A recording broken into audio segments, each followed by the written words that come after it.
One second. Honorable members, when someone gets into parliament, it's a historical achievement.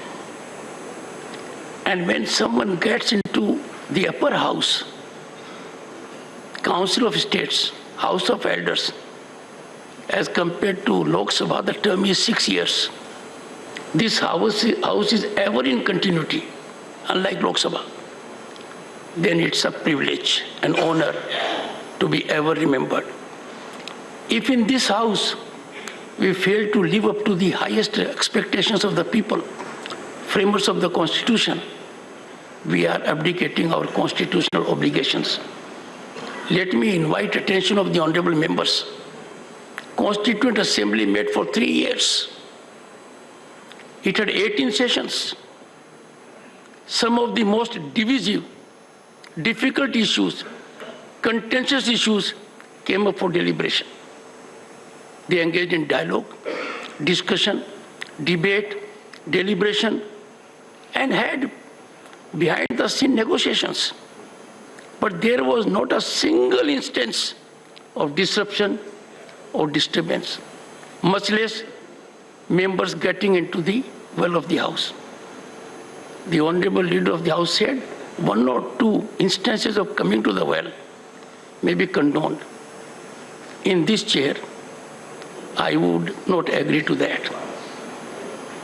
Even one misdemeanor of a member coming to the well is painful. The member is not aware that his conduct will find disapproval by more than 1.3 billion people. How can a member come to the well, get away from his seat, and still try to make a contribution? Disorder cannot be allowed to be the order of the House. This has been weaponized as a political strategy, and that is anti-democratic, anti-constitutional. It will be very difficult for me sitting in this chair to overlook such kind of transgressions. Let me invite your attention that this country came to have ethics committee in late 90s, and the first chairman of the ethics committee was a veteran parliamentarian, a man who held high positions in the government, both in the Ministry of Home and Finance, Sri S. B. Chauhan.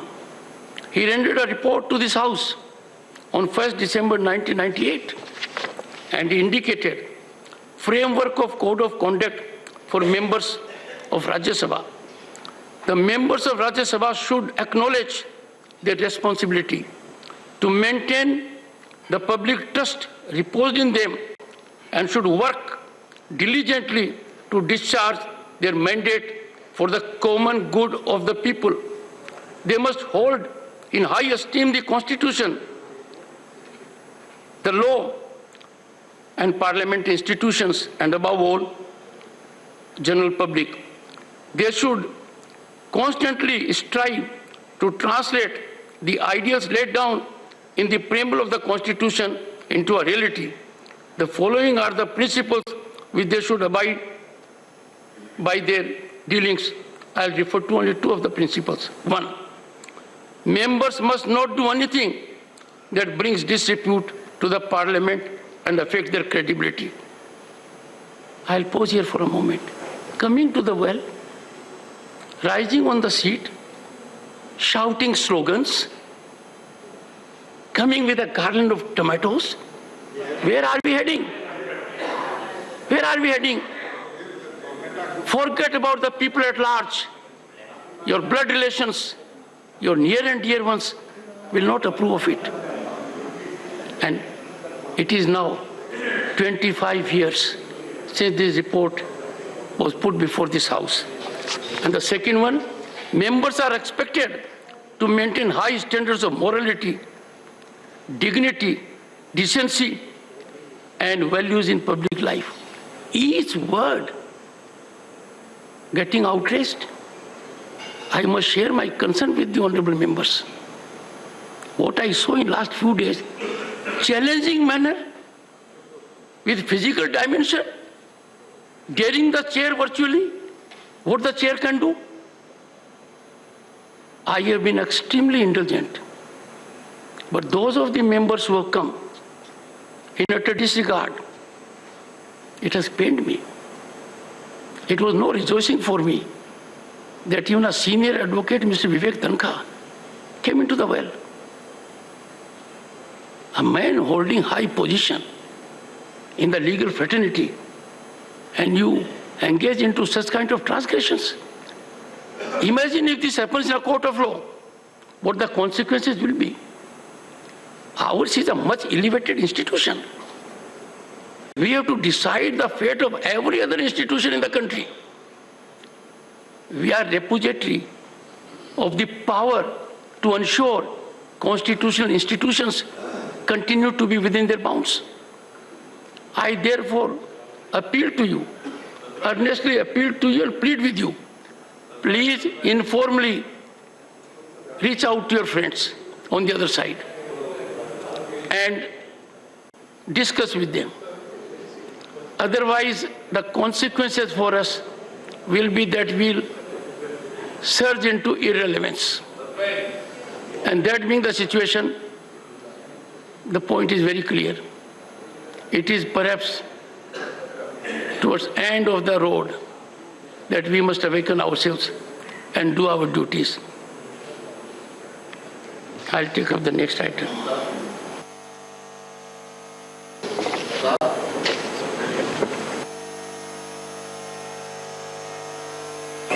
Okay. Mr. Gupta, are you on your seat? Now just imagine. How can I give it to you? See, I don't have to tutor you every day. You were not in your seat. And that is why I did not hear you. You will have a grievance. Sit down for a minute. No, you will have a grievance. You will have a grievance. I did not hear you. Why? I am at least bound by rules.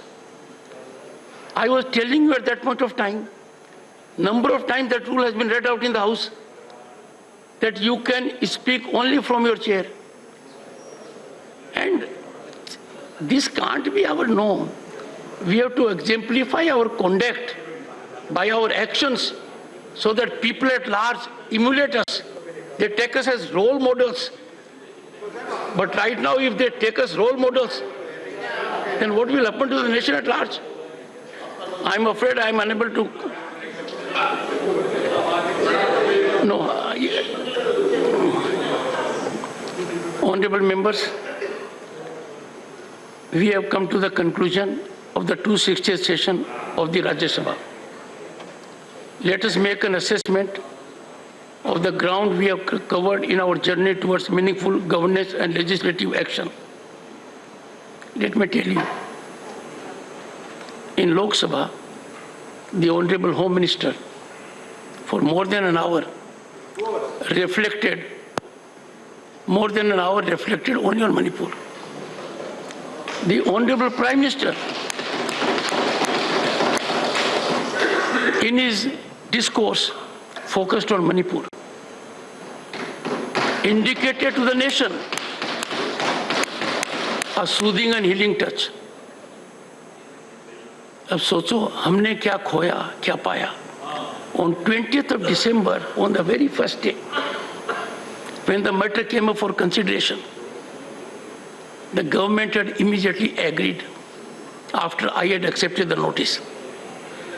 It was my discretion, my judgment to accept the notice that this House must debate Manipur. The debate did not take place. It was listed in supplementary list of business. I had indicated to the entire House the short duration discussion is limited to 2.5 hours. I invoked my authority under the rules and said I will keep it open-ended. Members of the House are extremely and enormously talented. We have Padma awardees of the highest category here, 3 of them. This House, on account of unruly conduct, indecorous behavior, could not avail the historic opportunity of guiding the Lok Sabha on Manipur. And that was on account of our actions. This was very painful. Once again, we yielded to the allure of narrow interests and allowed disorder to be the new normal in the proceedings of the House.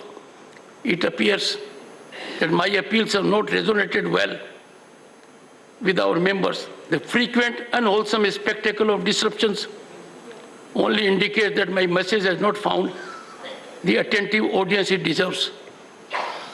I would be open to any kind of idea.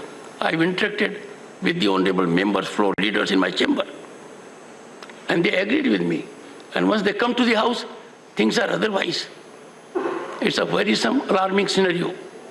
A total of 44 hours and 58 minutes during the 17 sittings of the House were lost due to avoidable disruptions, adversely impinging on our overall productivity of this session.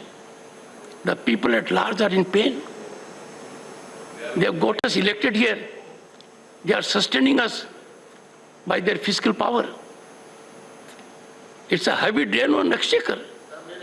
Our accountability and transparency has no died. Can we allow such a scenario to continue? Honorable members, we have been able to pass few bills during the session that witnessed some lively and animated debate. We could take up questions on a few occasions, but I feel the productivity of the question hour could have been much better. I will make an appeal to media also. It pains me when media carries a news report. Rajya Sabha passes bills in absence of opposition. It is factually wrong. Media is required to be on tenable factual ground. The members chose not to perform their constitutional duty by being present. They walked out not from the House, but from their solemn duty, their constitutional obligations. And therefore, such kind of reporting by media, I appeal to media to be more sensitive to the sentiments of the people at large and properly, fairly report the proceedings of the House. Rajya Sabha also witnessed a positive development while giving fair representation to our dynamic women members to be part of the panel of vice chairman. I wish to utilize their innate managerial skills for the smooth conduct of the proceedings of the House. And friends, this decision was taken after careful deliberation. And I get a feel that women chairpersons have performed from this chair in a manner which is of the highest standards. When for the first time, P.T. Usha, who got a Padma Award in 80s, sat on this chair, I got messages from all over the globe that she has glorified this position. This gave me the spinal strength to put more honorable women members of this House in the chair. The first member of parliament from Nagaland, Koinak, remarkable performance. And the same applies to others. I think they have vindicated the role, made us proud. In a similar vein, the Secretariat, in a laudable move, undertook a progressive initiative to empower its women employees by affording them the opportunity to attend to the significant table duties within hallowed chambers. Right now you will see, all four are women. And there was a time when somebody sent it for the first time, I could see in media later on. On the chair was a lady member of this House. The speaker was a lady member, and the table was occupied by lady employees. And that photograph has been appreciated all around.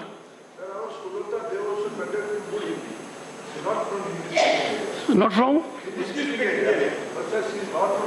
Area, but during her conduct, she speaks good Hindi, sir.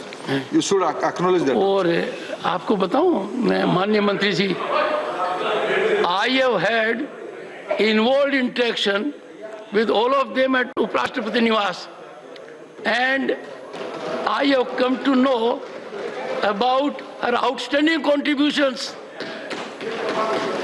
She is a leader in her own right. I wouldn't say a potential challenge to the Honorable Minister. As a matter of fact, let me report to this House, next session, I'll be having another team because many have interacted with me and they have a huge commitment to their duty, huge experience. Some of them have come from Sarpanch to this level. They have led empowerment of women programs extensively with attendance of thousands. But your point is well taken. Members, honorable members, the Secretariat in another commendable endeavor started a 2-week Rajya Sabha internship program with inaugural batch of 20 interns from northeastern states.